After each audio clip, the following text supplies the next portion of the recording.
Alexandre va être le premier intervenant.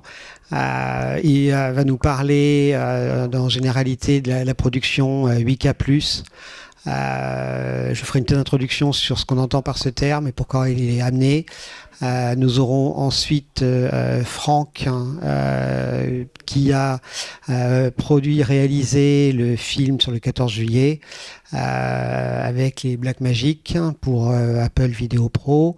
Et enfin, parce que c'est très haute résolution, ça n'est pas que dans les casques, on va avoir Aristote qui va nous parler de son expérience de production et diffusion de contenu sur une salle immersive un peu spéciale. Voilà. Je vais faire une rapide introduction sur... pardon, excusez-moi. Je vais peut-être vous laisser faire un tour de présentation rapide. On va y arriver. Dans l'ordre des prises de parole, est-ce que Alexandre, tu veux commencer ? Oui. Bonjour à tous. J'en connais certains. Dénoncez-vous. Donc moi, je suis Alexandre. Je suis dans l'immersif depuis...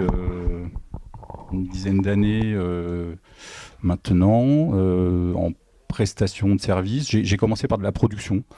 On avait une petite société de production de contenu qui s'appelait Néotopie. Je vois un rescapé là-bas. Et on s'est mis à produire du contenu 360 pour la plateforme Arte 360 qui existait encore en 2010, jusqu'en 2018, je pense.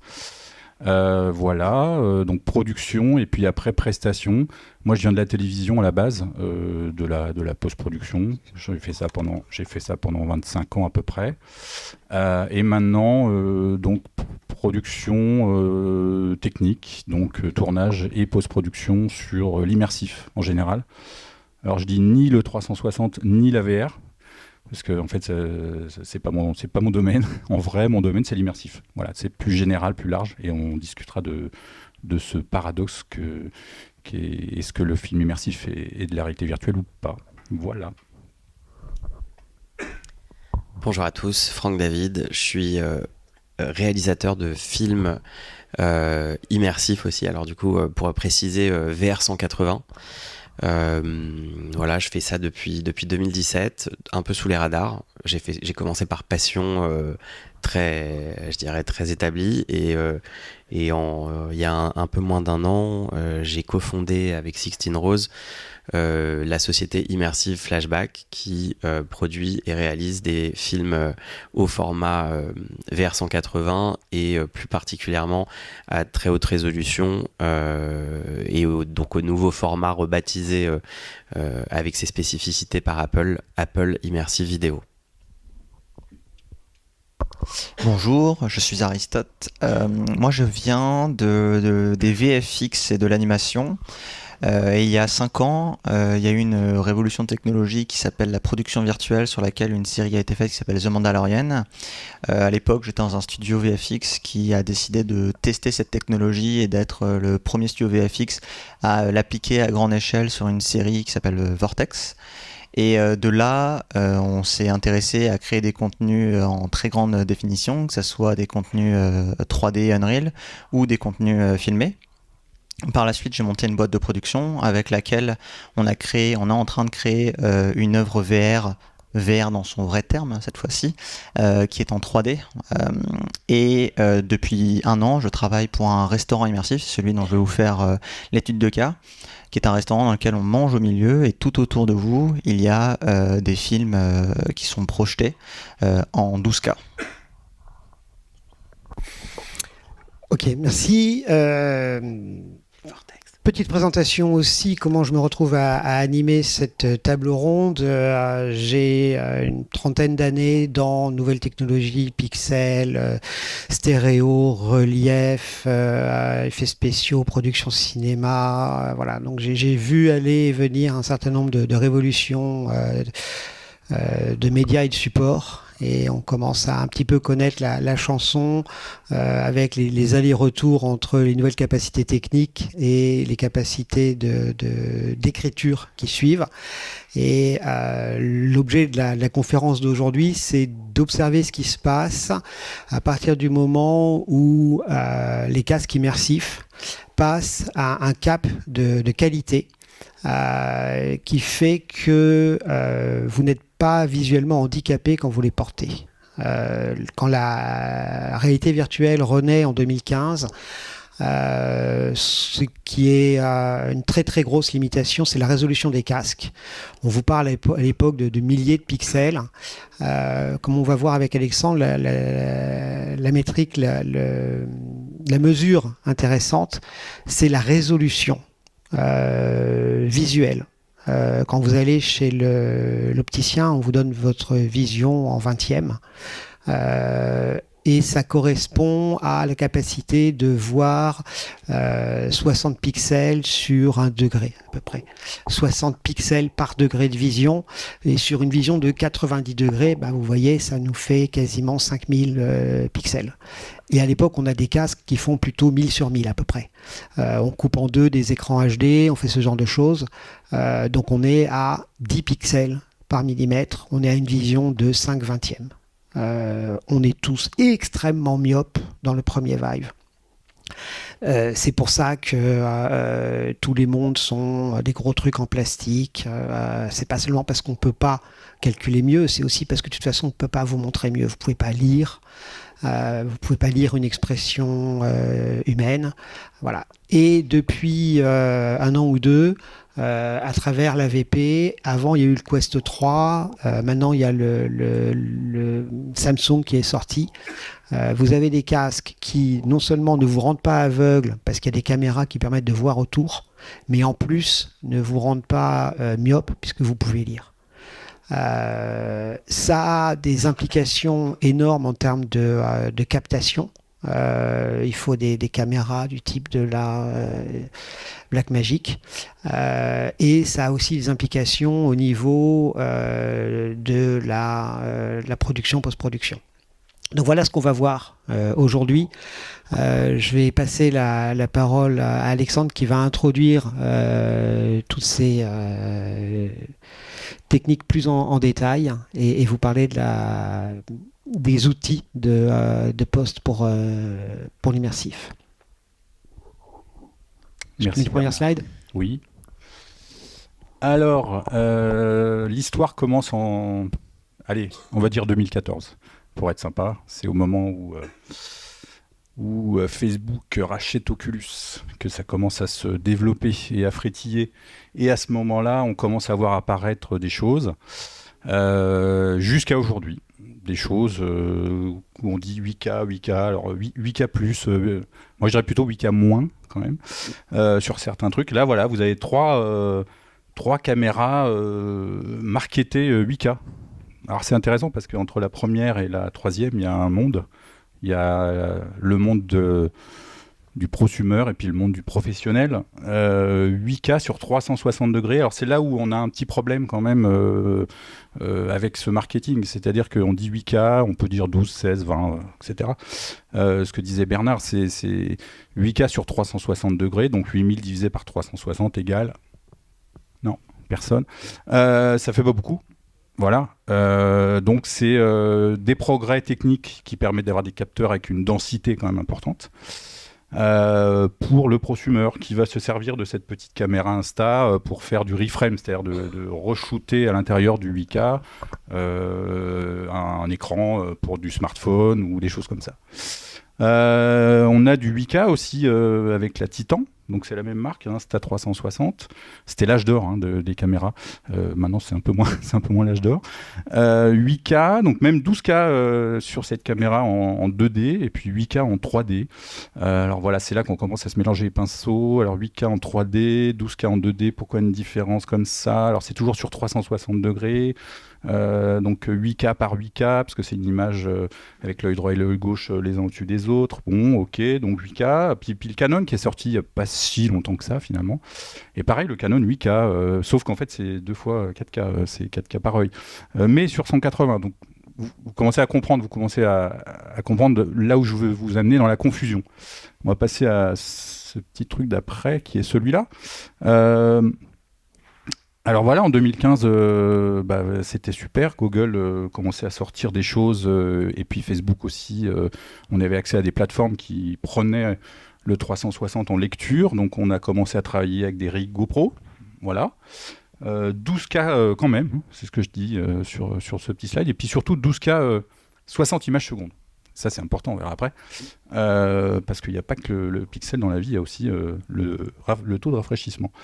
Donc en 2015, donc en 10 ans, alors c'est intéressant parce que alors nous qui sommes du métier, ça nous fascine, mais les gens ne connaissent pas tout ça, la plupart des gens, et ne voient pas quels sont les progrès qui ont été faits. Et en fait, on s'aperçoit qu'il y en a eu énormément, puisque aujourd'hui, on a des disponibilités de caméras, donc j'en ai mis 2. Je pense que c'est ceux qui paraissent le plus pertinents pour les professionnels aujourd'hui. Une caméra Meta en haut, alors c'est pas Meta de Zuckerberg, hein. C'est Meta Camera, c'est une marque anglaise. Meta, au départ, ce sont des producteurs d'images immersives qui aujourd'hui construisent des caméras. Alors c'est un petit peu cher, hein, je vous le cache pas, mais avec des possibilités de tournage, là sur cette caméra 20K 60 images secondes quand même, en ProRes, donc avec une qualité d'encodage au tournage qui est plutôt plus que correcte. Et puis la dernière née, celle dont on parle le plus, qui est là je crois, la Blackmagic Ursa Cine Immersive, qui fait du 16K, donc 2 fois 8K, 2 capteurs de 8K sur 180. Alors c'est un petit peu plus que 180, c'est 200, si je ne me trompe pas. Donc c'est intéressant quand même parce qu'on va quand même continuer à parler de cette définition. Si on divise 8K divisé par 100 degrés, on arrive à 80. Donc on va rester sur ces notions de pixels par degré. On va passer à la suite. Qu'est-ce qu'on faisait jusqu'à maintenant ? Jusqu'à maintenant, on transpirait, comme le petit bonhomme là. Voilà. Et puis on essayait de gérer ce nombre de pixels assez important en post-production. Moi j'ai beaucoup fait de la 360 qui était plébiscitée jusqu'à il n'y a pas si longtemps que ça, et on est passé maintenant à la 180. Après c'est des questions de marques qui veulent lancer un peu leur format et essayer de le faire adopter. On était beaucoup sur la 360 et en 360 on a eu donc des rigs GoPro et puis après des caméras all-in-one, et il fallait coudre les images entre elles. Quand on a une caméra où on a 8 optiques, à un moment donné on veut se retrouver avec une image planisphérique et rectangulaire, et donc il faut coudre. Donc pour coudre, on utilisait Mystica, un logiciel agnostique en termes de caméra, qui nous permettait de faire des belles coutures, et avec surtout des fonctions manuelles. Ce qui manque encore aujourd'hui dans les logiciels propriétaires de stitching, notamment chez Insta360, parce que entre guillemets, on va dire qu'il reste plus que sur le marché, c'est la fonction manuelle, c'est-à-dire j'ai quelqu'un qui se met en plein milieu d'une ligne de stitching, je voudrais pouvoir décaler parce que je sais que j'ai de la marge, parce que les optiques elles font plus de 180 et elles se recouvrent. Donc dans Mystica, je vais pouvoir aller coudre de manière fine. Voilà. Qu'est-ce qu'on utilisait pour monter ? On a commencé... moi je dirais qu'on a commencé par Premiere. Alors je ne mets pas Final Cut, mais j'aurais pu. Parce que Premiere, dans l'âge d'or, Adobe avait vraiment poussé l'image 360 sur des fonctions de post-production. C'est-à-dire, dans Premiere, on a eu, en 2017, des fonctions où on pouvait se promener dans l'image en termes de preview, des effets contextuels, etc., etc. Donc ça, c'est intéressant. Et puis, surtout, un retour casque, temps réel, de la timeline de Premiere. Alors je vous cache pas qu'ils ont un petit peu abandonné tout ça. Ils ont enlevé des fonctions, c'est un peu dommage, mais c'est comme ça. Mais on peut quand même encore utiliser Premiere aujourd'hui avec un retour casque temps réel. Alors pour le coup, je vous ai mis un petit truc VR NDI, vous irez regarder ce que c'est pour ceux qui font la production, où on a vraiment pour le coup un retour à travers des outils NDI, donc en stream, et qui est plutôt correct. Voilà, ça marche pas mal. On a aussi Mystica Boutique. Donc Mystica Boutique, c'est le Mystica VR avec des fonctions de montage, de VFX, etc. En Node. Donc c'est vrai qu'avec ça, on pouvait boutiquer, donc finir, faire du finishing, et on peut toujours d'ailleurs. C'est intéressant. Le Resolve, je l'ai mis là depuis peu de temps. on a des fonctions. Alors depuis peu de temps, on a des fonctions, on va dire accessibles. Ça fait très longtemps que dans Resolve, on peut faire de l'immersif avec des plugins externes. Je pense notamment à une suite qui s'appelle Carta VR, qui est une suite bien connue et qui fonctionne bien et développée par un gentil monsieur. Mais depuis quelques temps, on a des outils spécifiques pour traiter de l'immersif. Voilà. Et puis, comment on les livre ? Alors c'est là qu'on a un problème aujourd'hui, parce qu'il n'y a pas de normes. Donc on est encore dans une problématique où à chaque casque sa solution, à chaque plateforme sa solution. C'est en train un peu de je dirais de se normaliser, mais le mot est encore trop fort, je pense. On a quand même des petites astuces et des petites techniques, par exemple pour masteriser et puis pour exporter pour un casque, pour un autre casque, pour un troisième casque, etc.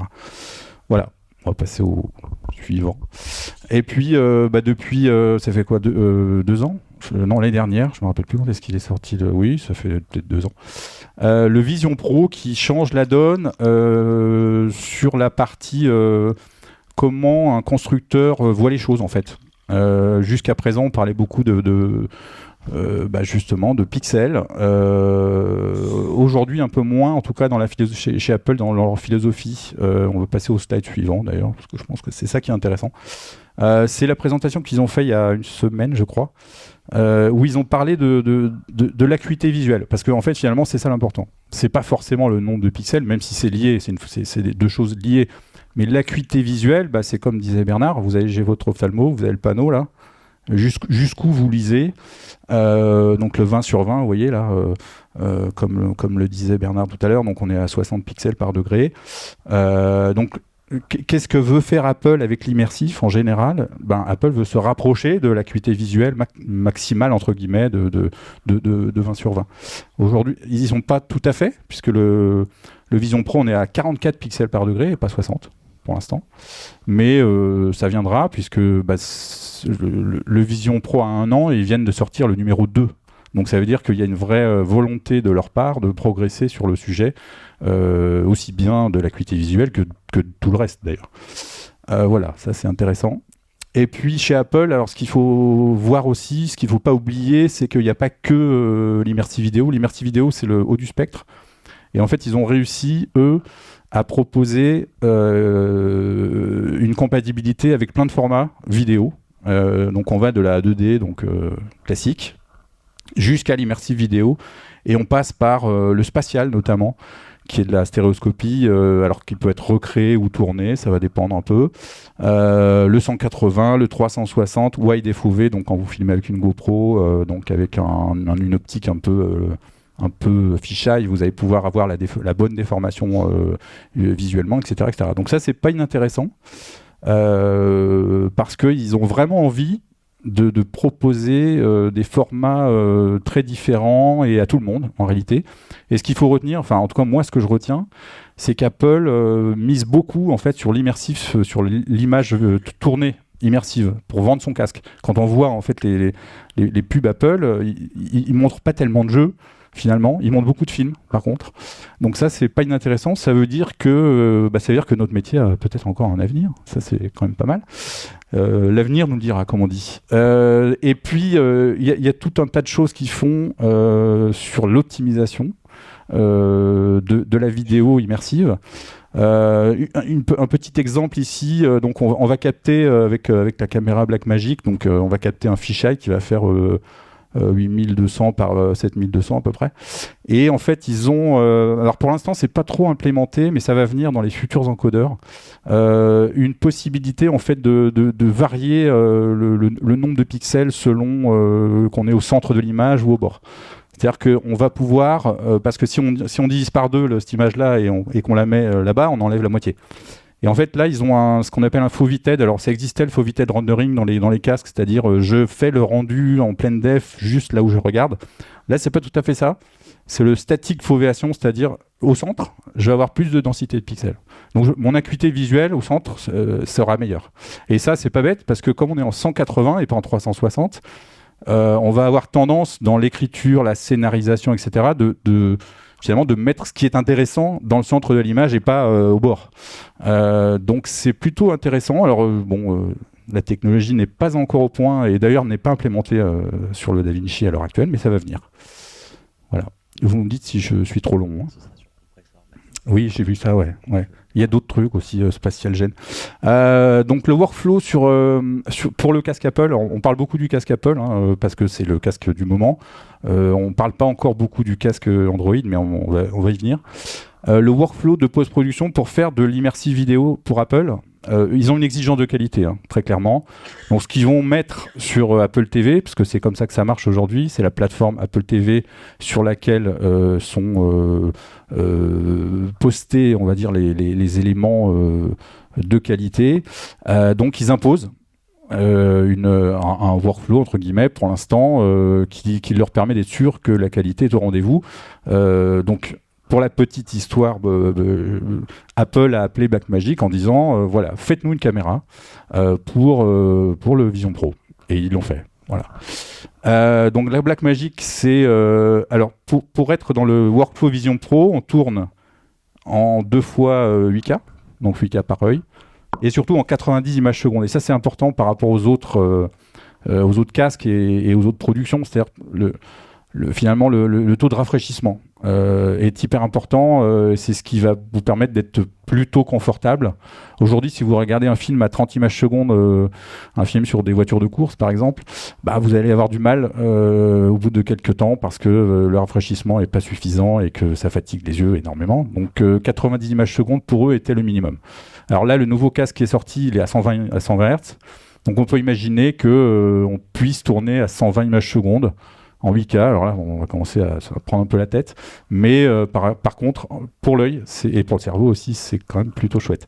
Donc on va tourner. Ensuite, on va mettre ça sur des disques durs. Et là, attention, on tourne en RAW, en Blackmagic RAW. Donc il y a une question de taux de compression recommandé chez Apple aujourd'hui. Ils recommandent le 12:1, mais c'est pas forcément vrai dans tous les cas. C'est-à-dire, ça va dépendre de ce que vous tournez aussi, donc il y a pas mal d'essais à faire, et je pense que tu pourras nous en parler après.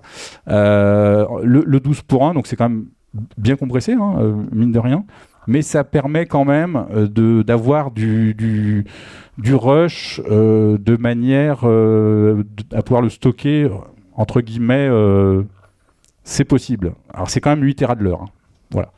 1 heure, 1 heure et demie, ça dépend de ce qui se passe. Donc 8 Tera de l'heure pour le rush. Après, il faut post-produire, donc il faut sortir des images, des masters, etc. Donc forcément, il va falloir quelque chose d'important. Pardon. Oui, j'ai pas parlé. Tu peux juste revenir parce que je suis un peu. Ah oui, pardon. T'as mis le chrono. Je suis trop long, c'est ça? Un peu. Ouais, j'accélère.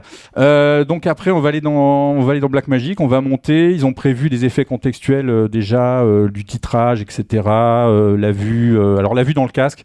Alors, ça va mieux marcher. Là, ça marche un peu. Mais tout ça va mieux marcher. Tout ça pour dire que voilà, le workflow il existe. On peut faire des choses. Tu en parleras après, plus en détail. Et puis on va passer après. Qu'est-ce qu'on sort de Blackmagic? Alors on sort le fameux package AIVU, c'est-à-dire le package, alors pour le coup compressé, qu'on va pouvoir lancer dans le casque. On sort aussi un package master, donc en ProRes pour le coup, et avec toutes les pistes. Avec du son spatialisé, je n'ai pas parlé du son, mais j'en parle un peu. Le son, le nouveau format d'Apple. ASAF qui va être compressé en AP et AAC. Donc c'est un format de mixage objet, plus ambisonique, plus pistes discrètes, etc. pour faire un mix spatialisé. On peut aussi sortir en VR180 pour d'autres casques. Donc ça c'est quand même pratique, même si pour le coup on va perdre en qualité parce que le traitement va être différent en export. Donc ça c'est un peu dommage. Voilà, j'ai tout dit là-dessus. Le son, donc voilà, donc on peut mixer aujourd'hui soit dans le Fairlight qui est dans le Resolve, soit dans Pro Tools. Ils ont sorti une suite de plugins qui s'appelle ASAF pour le Pro Tools, donc qui est en bas, et on encode, en fait, on encode le master son dans un fichier propriétaire, pour le coup, pour Apple. Voilà. Je vais vite, mais c'est pas grave. Voilà. Alors, qu'est-ce qui existe pour gérer ensuite tout ça? Du côté de chez Apple sur Mac, évidemment, il y a l'utilitaire qui va vous permettre de récupérer les packages, de les mettre dans le casque, ou alors de les streamer depuis votre Mac dans le casque, ou alors de récupérer les masters et d'en faire des packages, etc. Donc il y a un utilitaire de gestion de ça. Et puis deux autres, ColorFront, donc ça vous permet de faire les rushs sur le tournage. Donc eux, ils sont compatibles AIVU, donc vous pourrez exporter directement vos images en AIVU pour checker dans le casque. Ça, c'est pas mal. Et là, il y a un nouveau truc qui arrive, c'est le Spatial Gen. Donc vous allez pouvoir uploader en fait vos masters, donc vos bundles master et dans le cloud, et ils vont être encodés de manière différente du Resolve, surtout pour le stream. Donc ça va être intéressant. Et puis le futur proche du live pour le casque Vision Pro. Donc là, il y a deux bons indicateurs. Il y a la NBA, donc ils ont diffusé des matchs des Lakers, si je ne me trompe pas, dans le Vision Pro. Ça va être chouette. Et en fait, j'ai mis ça parce qu'en 2020, il faut se souvenir qu'en fait, Apple avait racheté une société qui s'appelle NextVR. NextVR, c'était des gens qui faisaient du live, VR 180 pour le coup, et c'était pour Meta. Et il y avait aussi du basket d'ailleurs. Voilà, ils ont racheté cette boîte qui va les aider. La technologie va les aider à faire du stream. Voilà, tout simplement. Je suis allé un peu vite, et maintenant, c'est avec ça qu'on va s'amuser dans quelques semaines, parce qu'il n'est pas encore dispo. Il est sorti la semaine dernière, je crois, il y a une dizaine de jours, le casque Android. Donc ça va être intéressant, ça va être le concurrent de l'Apple. En termes de spec, ça se vaut. Il est 2 fois moins cher. Il est à 1 800 € au lieu de 3 500 €. Et avec une base Android. Donc un peu plus ouvert, je pense. Donc on verra, on l'a pas encore testé, mais ça va venir.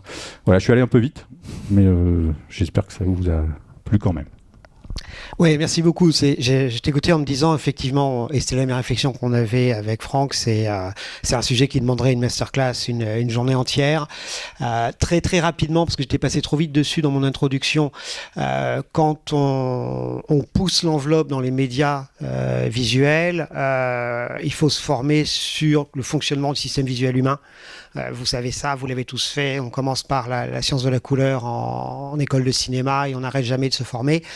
Le 20K là il est significatif parce que 60 pixels par degré sur 360 degrés c'est 21K. Donc ça c'est le Graal. Qu'on arrive à ce niveau-là, on est à peu près à une bonne vision humaine sur du 360. Est-ce qu'on en a besoin en 360? C'est la question qui vient après. Et l'autre chose par rapport au framerate, on ne peut pas faire de multiflash dans un casque. Ça ne marche pas. Si vous avez un casque à 90, il faut tourner à 90. Si vous avez un casque à 120, il faut tourner à 120. Voilà. Sinon, dès que vous bougez la tête, l'image se dédouble. Je suis désolé, maintenant que je vous l'ai dit, vous allez le voir. Peut-être qu'avant, vous ne le voyez pas. Ça fait partie des artefacts. Désolé, je vous ai spoilé le défaut. Voilà, donc juste avant de passer la main à Franck sur la captation, le tournage, la production de contenu, on revient toujours sur cette question, le système visuel humain, quelle est l'exigence qualité augmente au fur et à mesure que nos outils de diffusion augmentent. Franck, c'est à toi. Alors déjà, merci pour cette première intro de présentation qui était vraiment hyper complète et hyper vraie. Et c'est vraiment suffisamment rare pour le souligner. Tout est vraiment à la page de toutes les dernières nouveautés, notamment le Fovation pour optimiser les formats à la fin. Enfin, vraiment, c'était super intéressant. Pour parler très pragmatique tournage, c'est aussi une révolution, l'arrivée de cette caméra. Parce qu'en fait, quand on tournait avec d'autres caméras, on avait tout un tas de problèmes, et notamment même la Canon R5C qui était déjà plutôt une bonne caméra, on se retrouvait parfois dans des situations un petit peu extrêmes, notamment en basse lumière, etc., où on se cassait la tête pour arriver à faire des images en immersif qui allaient fonctionner. Tout simplement pour une raison très simple, c'est qu'en immersif, ça marche quand on a l'impression que c'est du vrai. Et quand on a l'impression que c'est du vrai, il faut qu'on puisse regarder partout et que l'image soit nette partout, même dans des endroits qui sont pas forcément intéressants, comme sous le bureau, derrière la chaise, etc., où c'est des zones sombres qu'on va laisser sombres au cinéma classique sans aucun problème. On va même pouvoir jouer avec les ombres, etc. Mais en immersif, ça fonctionne pas parce qu'en fait, ça nous sort du truc. En plus, après, ça pose des problèmes de dénoise et tout, parce que si c'est en plus neigeux dans les endroits d'ombre, c'est catastrophique. Donc, avec des caméras qui sont pas assez sensibles, on se retrouvait avec des résultats qui étaient souvent problématiques. Et un jour, Blackmagic nous a sorti ça. Et là, on s'est retrouvé avec une vraie caméra capable d'avoir une amplitude, une sensibilité qui est exceptionnelle. Et ça nous a sauvé le tournage, on peut dire, sans transition, du 14 juillet. Et je pense notamment à un moment où le film en fait commence dans le bureau du président de la République, donc en intérieur. Et après, on le suit avec un steadicam descendre les escaliers de son bureau et aller vers la cour d'honneur, sans la possibilité de toucher la caméra, parce qu'on n'était pas sur un film scripté, on n'allait pas demander au président de remonter parce qu'il fallait la reprendre. Donc il fallait vraiment être capable d'être rapidement à l'extérieur. Et puis on avait prévu qu'on allait avoir un petit moment en fait entre le moment où il part de son bureau et le moment où il descend, pour pouvoir mettre la caméra en automatique sur la gestion de la lumière, puisqu'on allait passer de l'intérieur à l'extérieur, chose qu'on n'a pas pu faire parce que ça a été trop vite. Donc quand le président est sorti, je me suis dit ok, en fait on va devoir s'arrêter avant la sortie, parce que ça va être cramé, c'est impossible, ce sera irrécupérable. Et quand on a regardé les rushs, ça paraissait effectivement irrécupérable. On était dans le blanc, quoi. Mais grâce à la Blackmagic, on a pu tout rattraper en post. Mais tout. Et vous allez voir le film, puisqu'on va pouvoir le montrer tout à l'heure. C'est assez impressionnant. Alors les experts verront ce moment, mais Madame Michu, elle voit pas ce moment et elle trouve que c'est génial. Donc merci Blackmagic pour ça. Alors sur le tournage, on avait 2 caméras. Et l'objectif, c'était de pouvoir vraiment avoir le sentiment d'être aux côtés du président. Donc, on a eu droit à quelques plans. Ça a été compliqué parce qu'on est arrivé, il faut savoir, enfin, je pense que vous le savez tous, le format, en fait, nous, on connaît tous ça très bien. Ça fait des années qu'on connaît ça. Mais en fait, les gens connaissent pas ça. Il y a que les geeks qui connaissent ça. Et du coup, en fait, on a besoin d'expliquer qu'il va falloir mettre une caméra à moins de 2 mètres du président le jour du 14 juillet, alors que toutes les télés sont en train de le filmer, qu'on va être dans le champ très souvent. Et en fait, au-delà des considérations techniques sur la caméra qui ont été bien exposées avant, on a aussi ce côté très humain de comment on fait pour arriver à convaincre les gens pendant un tournage alors qu'ils comprennent pas ça, parce qu'ils imaginent c'est pas grave, vous mettez là avec les autres caméras et puis vous allez zoomer. Ouais. Non, ça marche pas comme ça. Donc il a fallu qu'on négocie un certain nombre de plans. On a eu droit à quelques plans. On a eu droit à un premier plan donc dans son bureau. On a eu le droit de le suivre. Donc là, il fallait évidemment stabiliser la caméra, et ça a été un gros enjeu aussi, parce que vous savez tous que dès qu'on bouge une caméra immersive, quand on tourne, ça a l'air de très bien se passer. Puis en fait, quand on regarde dans le casque, il faut le petit sac à vomi. Donc il a fallu qu'on travaille beaucoup cette stabilisation là, et ensuite on avait fait un plan où on a donc la caméra ici juste à l'arrière du président sur le command car pour faire la descente des Champs-Élysées et saluer les troupes avec lui. Et là aussi il y a eu des gros enjeux de stabilisation, parce que forcément je sais pas si vous avez déjà eu l'occasion de passer sur l'avenue des Champs-Élysées, mais les pavés, les trous, voilà. c'est pas très pratique. Et par la suite, on a gratté un plan, et ça c'est assez marrant, on peut montrer la photo d'après. C'est que, alors je sais pas si vous voyez bien là, le gimbal a tourné de 90 degrés. Donc ça c'est un peu notre plan gratuit. Il n'était pas prévu celui-là, mais on savait que la voiture allait se garer place de la Concorde et que le président allait descendre pour saluer le Premier ministre, le ministre des Armées, etc. Et du coup, on s'est dit, c'est dommage qu'on puisse pas tourner de 90 degrés la caméra. Donc on a programmé un bouton et on a demandé à la personne des armées qui conduisait le command car juste d'appuyer sur le bouton une fois qu'il avait garé et que le président descendait. Et hop, on a vu la caméra tourner comme ça et on a pu gratter un plan. Et après, la deuxième caméra a pris le relais depuis la tribune présidentielle. Donc c'était assez intéressant de pouvoir faire tout ça. Le monitoring était pas possible du tout.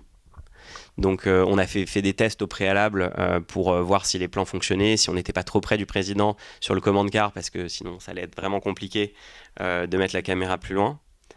On a donc pu tester tout ça, mais sur le moment on a fait tout ça à l'aveugle.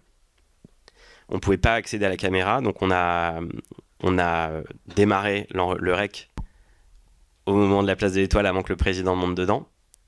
Et après, on a croisé les doigts.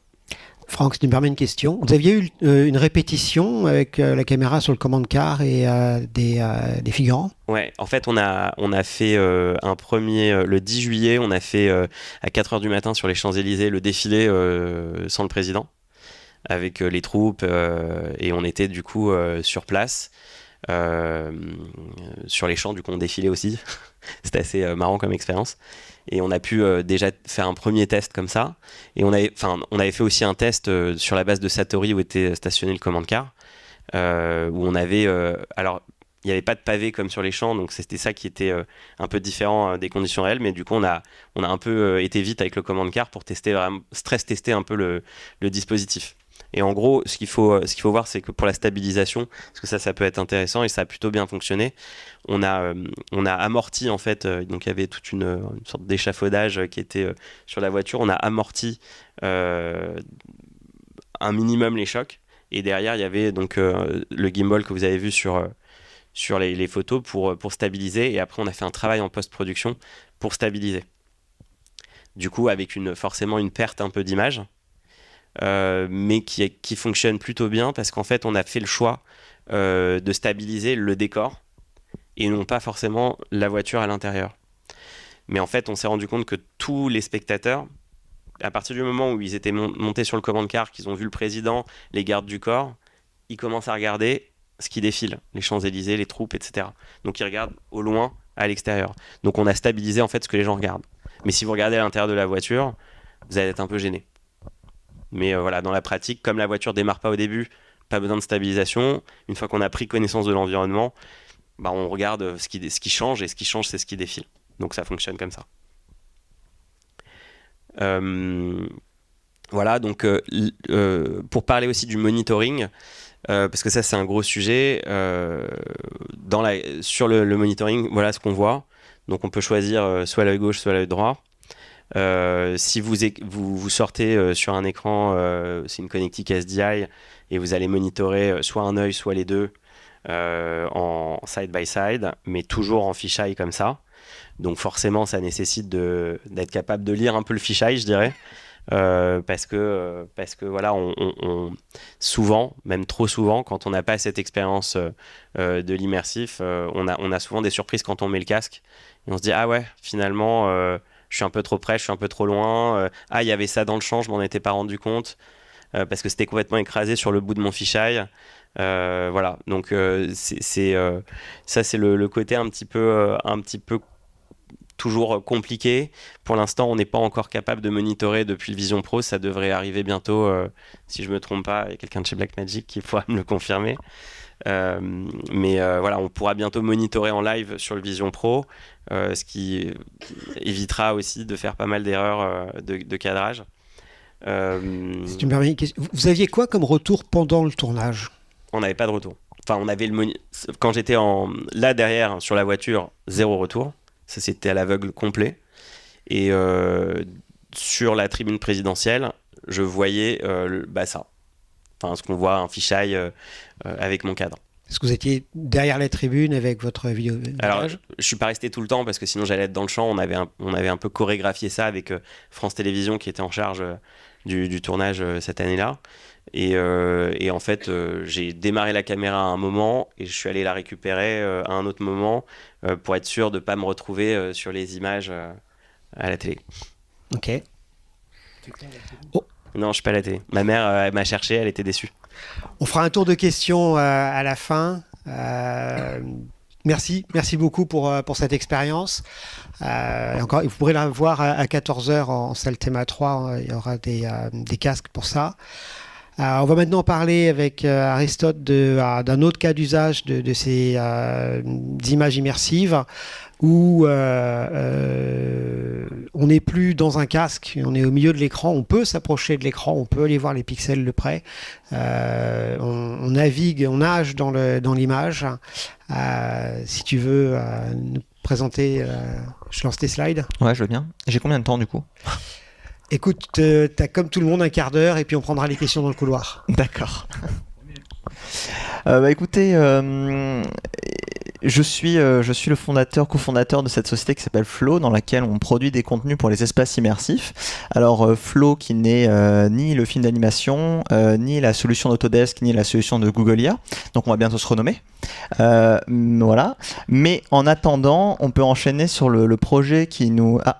Évidemment, à tous les coups. Qui nous tient beaucoup, c'est ce restaurant immersif qui s'appelle Attica, qui se trouve à 5 minutes de Notre-Dame.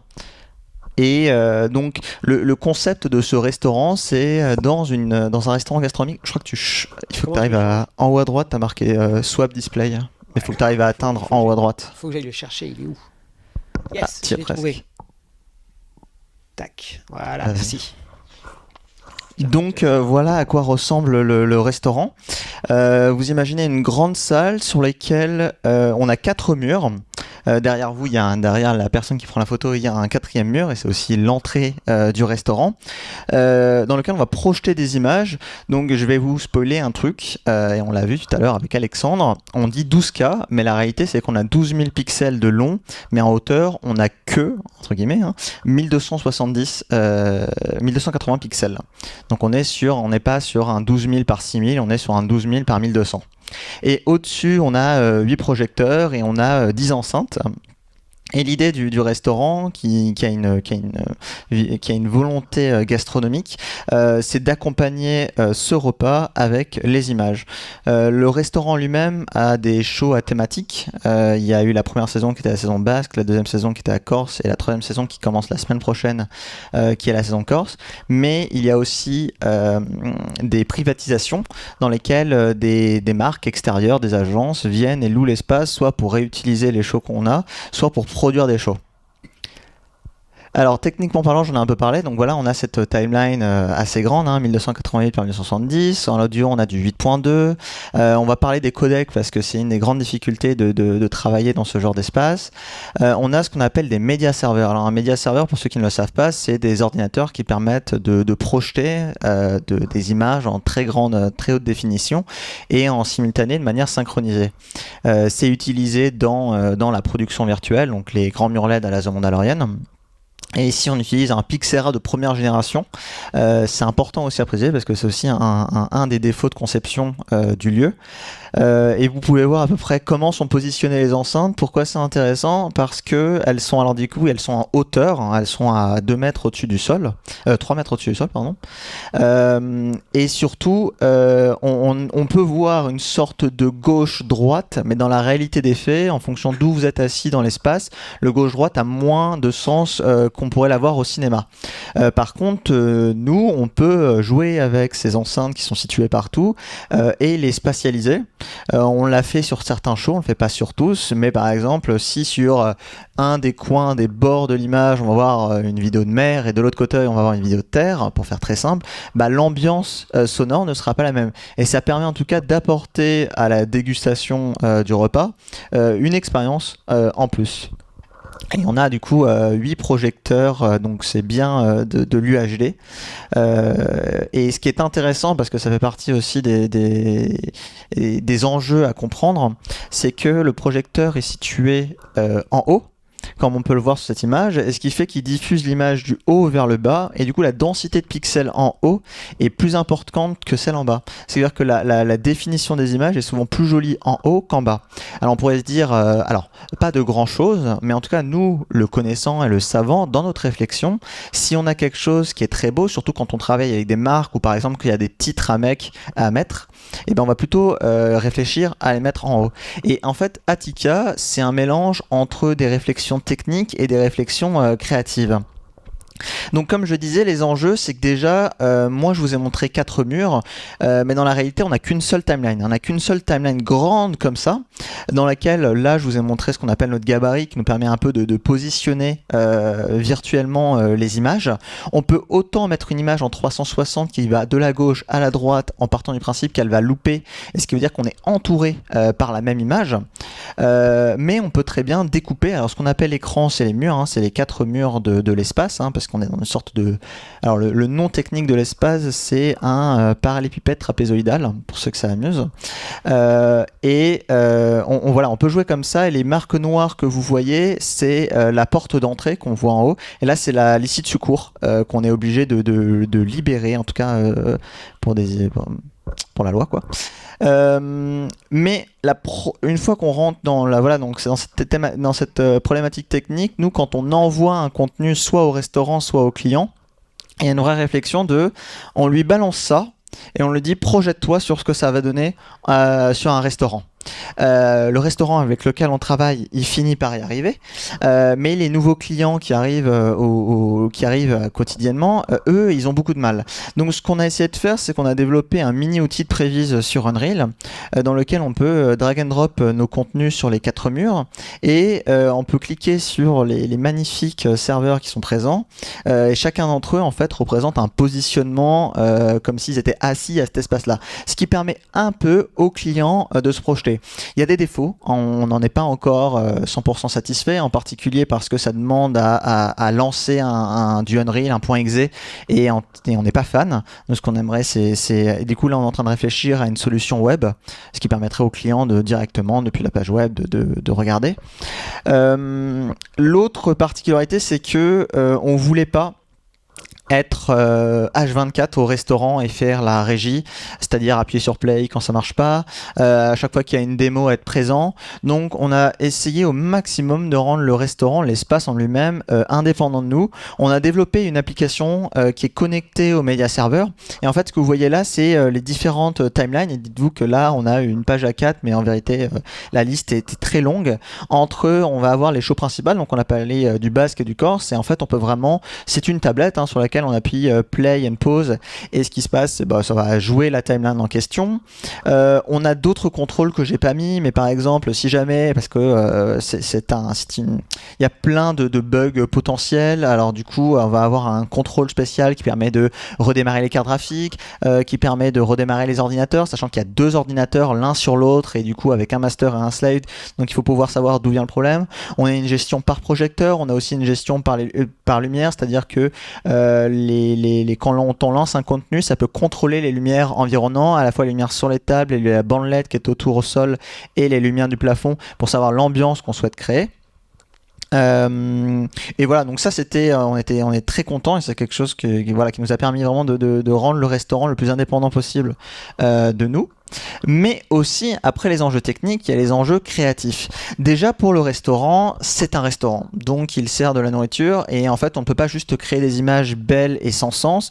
À chaque fois on doit accompagner le restaurant d'une logique culinaire. Alors c'est pas un travail qu'on fait seul, parce que c'est pas notre métier, mais en tout cas dans les discussions qu'on a, soit avec les clients externes, soit avec les clients du restaurant, soit avec le restaurant lui-même, il y a toujours une partie food qu'il faut penser, et c'est ce qui nous permet, nous aussi en tout cas, quand on approche le restaurant avec une nouvelle idée, c'est pas juste une idée vierge ou qui est belle ou qui est narrative, c'est une idée dans laquelle on a compris l'enjeu et les besoins du restaurant, qui est évidemment vendre un dîner. Donc en fait c'est un travail très collaboratif, et ce qui se passe, c'est que dans les marques, en fait on va avoir vraiment différentes choses.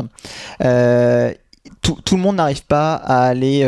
En fait, l'espace est tellement inattendu, innovant en lui-même, que les gens se satisfont vraiment de juste prendre leur campagne 16/9 qu'ils ont prévue sur les réseaux sociaux en 1901 par 1080, donc qui ne matche même pas la hauteur minimum de notre espace, de la mettre sur les 4 murs avec du bon son, et pour eux c'est suffisant.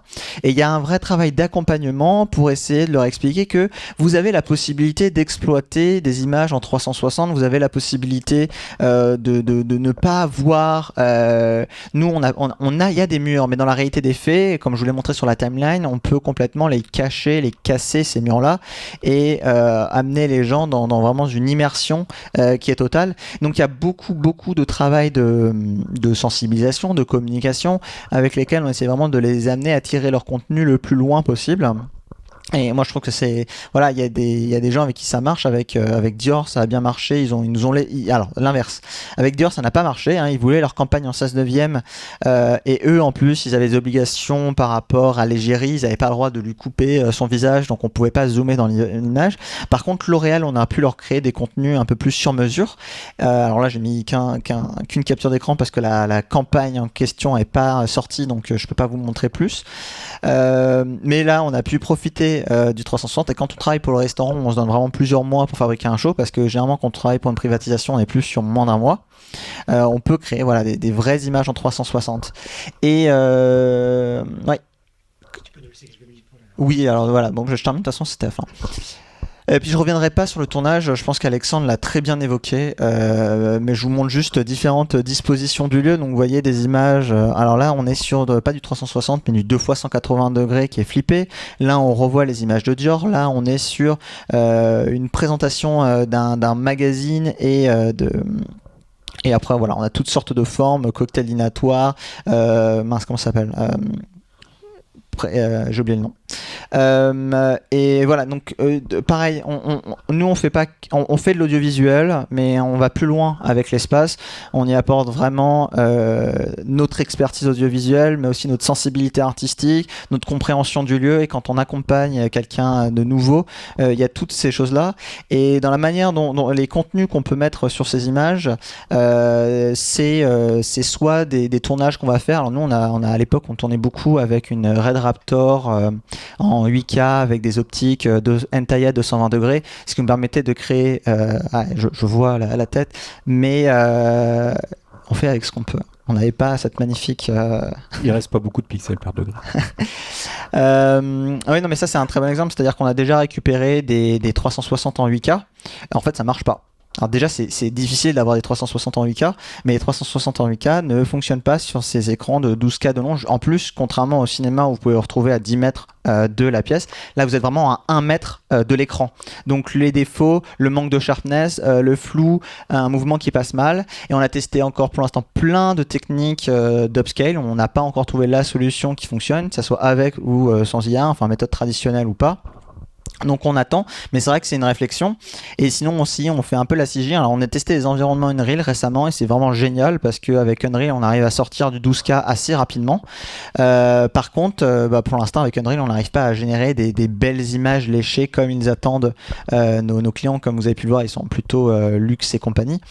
Et juste pour une anecdote, j'ai précisé que la machine était un défaut parce qu'elle a que 2 TB de données maximum. Or quand on sort du HAP en 12K, on est à 1 giga la minute, c'est-à-dire qu'un show de 10 minutes, on est déjà à 100 gigas, et on fait rarement des shows de 10 minutes, on fait plutôt des shows de 90 minutes. Donc en fait, chaque show, c'est un yo-yo de comment déplacer les contenus pour avoir assez d'espace sur la machine. Voilà, et puis tant pis, on verra pas les bandes démo, mais c'est pas grave, vous avez vu un peu l'idée générale de ce que propose ce restaurant. Merci beaucoup. On a le temps pour quelques questions. Si vous avez des questions pour les intervenants, aussi bien... Oui. Bonjour. Je me demandais, parce que vous sembliez parler de ça évidemment au départ, mais quelle est votre impression sur le déplacement de la 360 vers la 180 ? Enfin, on a l'impression que la 360 c'est presque moins produit, moins utilisé, moins consommé. Je vais répéter les questions pour l'enregistrement. Quel est le sentiment sur le passage de la 360 à la 180 ? Alors il y a un argument marketing déjà. on peut plus facilement faire de la stéréoscopie en 180 qu'en 360, donc on gagne l'effet de profondeur qui rejoint l'effet de réalité. Comme tu disais, il faut que ça soit réel, et quand on ferme un œil, on est en monoscopie. En 180, la VR 180, par essence, c'est stéréoscopique. La 360, il y a peu de programmes stéréoscopiques, parce que c'est compliqué, le stitching est compliqué, la stéréoscopie en 360 c'est compliqué. Donc quelque part, c'est une bonne VR 180 stéréoscopique aura plus d'effet sur quelqu'un qu'une 360. Et puis il y a une question aussi de corps, de proprioception, c'est-à-dire que si je suis pas sur une chaise qui tourne et que je regarde de la 360, je vais pas tourner au-delà de ça. Et d'ailleurs, c'est intéressant de voir un peu le marketing d'Apple sur ce sujet. On a toujours des gens qui sont sur des canapés, donc ils vont pas regarder de la 360, ils vont regarder de la 180, ces gens-là. Donc il y a ces deux arguments, je pense, qui sont intéressants. Et puis il n'y a pas de stitching pour faire de la 180, donc c'est que du dewarp. Donc c'est un plus simple, entre guillemets. Donc il y a tout un tas d'arguments finalement qui font que le noir, on le regarde pas. Et en plus chez Apple, là, on a un truc bien, c'est on peut mettre à la place du noir quelque chose, c'est-à-dire un décor ou une image ou quelque chose. Donc quand vous tournez la tête, alors c'est pas encore trop utilisé dans les programmes vers 180, mais ça va l'être, puisqu'il y a des options sur le DaVinci pour le faire. Je sais même pas si ça fonctionne. Voilà, c'est ça, avec un format spécifique qui va être en fait lu en temps réel, qui va faire partie du fichier bundle. Et donc quand on va tourner la tête, on va voir un décor. Alors une image plus, a priori. Mais donc c'est vrai qu'on s'éloigne du 360. Par contre, le 360 va être utilisé typiquement pour faire autre chose que du casque. C'est-à-dire des murs, des cubes, des espaces immersifs mais ouverts, du planétarium, même si en fait le planétarium c'est du 180. Voilà. Donc je sais pas si j'ai répondu à votre question. Après, il y a peut-être aussi juste un petit truc en plus sur le sujet, c'est que assez naturellement, quand on tourne un film, et en particulier un film scripté, ça peut être aussi, enfin c'est même aussi vrai pour du docu, mais on a rarement, à moins de vraiment chorégraphier son film pour qu'il se passe des trucs devant, derrière, etc., la nature fait qu'on a quand même l'habitude de regarder l'action devant soi. Donc on se retourne rarement, et quand on montre un film 360 à des gens, ils se retournent rarement, sauf quand on leur dit hey, tu sais, tu peux te retourner ? Ah ouais, trop cool. Et puis après, c'est fini. Donc en fait, toutes ces contraintes que tu as évoquées, plus les contraintes de prod, parce que quand on tourne à 360, c'est-à-dire qu'on met pas sa lumière, on met pas son bordel derrière la caméra. Donc ça, c'est plus compliqué aussi. Donc tout ça pour ça. En fait, il faut après dans la balance, est-ce que c'est intéressant de le faire vu toutes les complexités pour finalement un gain côté spectateur qui est relativement minime. Voilà. Je rajoute un...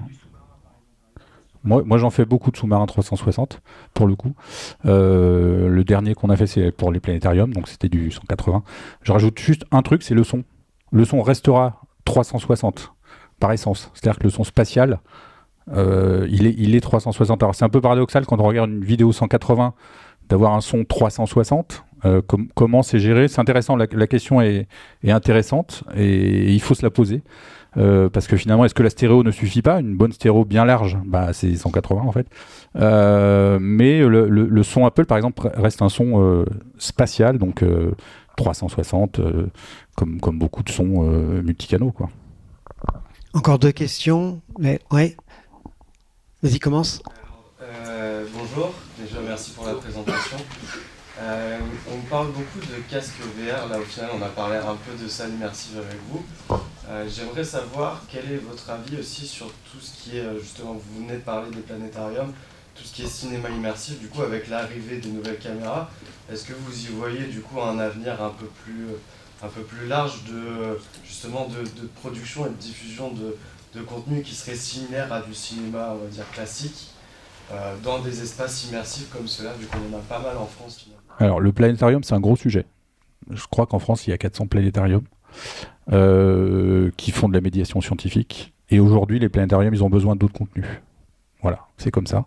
Et ils sont en demande de contenu. Alors, je dis ça parce que moi, j'ai fait pour le planétarium un film sous-marin, notamment, donc en Alors c'était du 250, mais parce qu'on a voulu pannepoter un peu dans l'image. Les problématiques qu'on a vues jusqu'à maintenant, c'est la résolution, pour le coup.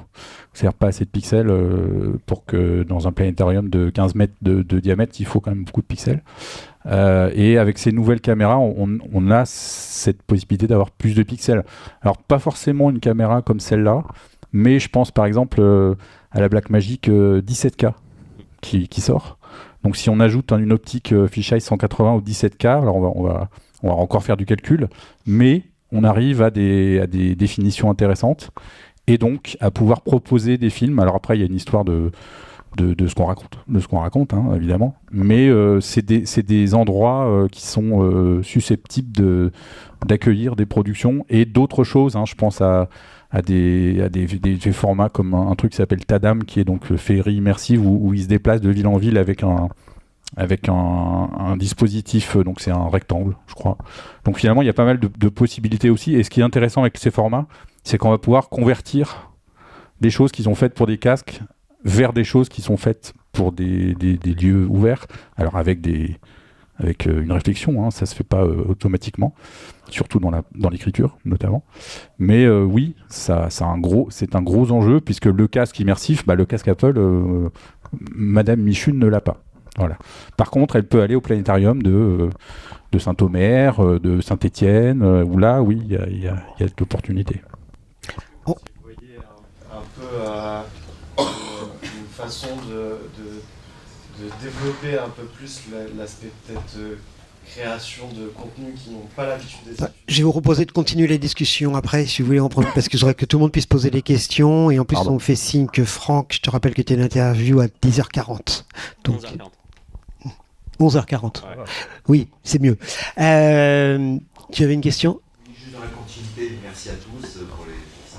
Dans la continuité de la question d'avant, est-ce qu'on imagine des dispositifs de traitement un peu plus légers, genre lunettes, qui pourraient permettre de faire de l'immersif stéréo? Parce que le problème de toujours cette stéréo, c'est qu'on est tout seul dans son spectacle, donc c'est hyper agréable, mais il manque le côté collectif d'aller au cinéma ou de vivre une expérience. Alors, Apple plébiscite beaucoup ça. Hein. C'est-à-dire qu'avec les personas, donc on va pouvoir se connecter à plusieurs sur un même film, entre guillemets. On peut le faire. En tout cas, c'est ce qu'ils plébiscitent, c'est ce qu'ils ont envie de faire. Chez Meta, il y a Big Screen ou des choses comme ça où on peut être à plusieurs. Alors, on est à plusieurs avatars. Attention. Juste pour rajouter un point sur ça, nous on a fait avec le groupe Accor une expérience pour les fans de Kyo, du groupe Kyo, où on a fait un behind the scenes pendant 25 minutes et les billets étaient vendus sur la plateforme de billetterie Fever. Et pour 35 € en solo ou 60 € à deux, les fans pouvaient venir pour vivre cette expérience. Et donc on était capable de la faire vivre à deux en même temps dans deux casques. Et ce qui était intéressant aussi pour répondre au sujet de la diffusion, c'est que les casques étaient sur place, donc Madame Michu n'avait pas besoin d'avoir un casque à 3500 €. Elle achetait son billet, puis un peu comme dans une salle 4DX, elle vivait son expérience. Non, en statique, dans une salle posée avec chacun le casque, les casques connectés en fait, et faisait un SharePlay. Après, le cinéma VR, ça existe depuis 10 ans. Diversion Cinéma le fait et le propose, et c'est vrai que c'est aujourd'hui peut-être la consommation la plus logique, d'aller dans un endroit et puis de consommer de la VR. Alors on se retrouve toujours tout seul dans le film, hein, mais on peut partager avant, après, pourquoi pas pendant. Une dernière question. Oui, concernant les casques VR et plus particulièrement le Galaxy XR qui va sortir, qu'est-ce que vous en pensez? Est-ce que vous êtes enthousiaste sur ce casque qui est sorti aux USA en octobre et qui arrive en 2026 en Europe, notamment parce que c'est Samsung qui est jusqu'ici quand même le leader sur les DAB et les écrans commerciaux. Voilà, quelles sont vos attentes là-dessus? Alors, enthousiaste, awesome, moi je suis pas trop comme ça, mais bon, pourquoi pas. Non, c'est bien, il faut du progrès, et c'est des progrès. C'est des progrès dans la définition, c'est des progrès dans l'utilisation, la façon de l'utiliser, la simplicité de l'utilisation. Là, le casque Android, il a été marketé comme assisté par Gemini. Hein. Donc tout ce qu'on fait sur le casque, en fait, on dit au casque fais-moi ci, fais-moi ça, qu'est-ce que je peux faire, où est-ce que je peux aller manger, combien il me reste d'argent sur mon compte, etc. C'est vraiment, hein, il est très assisté. Donc ça veut dire qu'on aura moins de manipulations à faire dessus et plus des trucs avec le regard ou avec la parole. Donc c'est ça qui va être intéressant. Après voilà, c'est intéressant d'avoir des casques qui évoluent. Sur le marché, voilà, tout simplement. Hein. Je crois que plus il y en aura, plus on sera content et plus les gens en achèteront. Alors après, les prix sont quand même un peu élevés. Je vous rappelle qu'il reste quand même le Quest 3 qui a 500 € et qui est un très bon casque pour le prix. Voilà. Merci beaucoup. On va libérer la salle, les intervenants. Merci.